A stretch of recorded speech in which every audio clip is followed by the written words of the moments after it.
သမောသားတယောက်ရဲ့မနက်ခင်းဟာတခြားသူတွေထက်စိုးစိုးစတင်နေရှိလူတွေမနှိုးခင်မြို့ပြရဲ့ညီတက်နေတဲ့အချိန်မှာကျွန်တော်တို့ရဲ့တနေ့တာစတင်နေပြီဖြစ်ပါတယ်ကျွန်တော်နောက်ဝင်ကြောက်ကိုမနက်တိုင်းစိုးစိုးထားရတယ်ယူနီဖောင်းကိုစမကြကြတတ်တရဲဖြစ်အောင်တရားပြင်ဆင်ပြီးမှဟိုရတာပါလမ်းမှာကားချက်တာတွေနဲ့မတိုးရအောင်ကြိုတင်ပြင်ဆင်ရတာပေါ့ဒါကအနာဂတ်တင်မောပေါ်မှာအချိန်တိကျဖို့အတွက်လေ့ကျင့်တဲ့တစ်ခုပါပဲမနက်ခင်းလမ်းမပေါ်မှာကြီးစိန်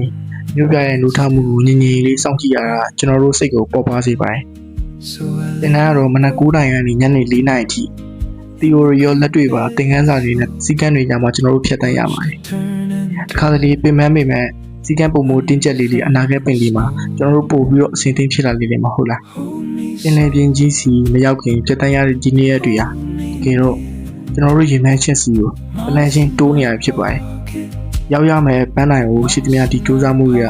အတိတ်ပဲရှိတယ်မိတ်ဆွေတို့ရောပင်လယ်ပြင်ကြီးစီကိုထွက်ဖို့အတွက်အဆင်သင့်ဖြစ်ပြီလား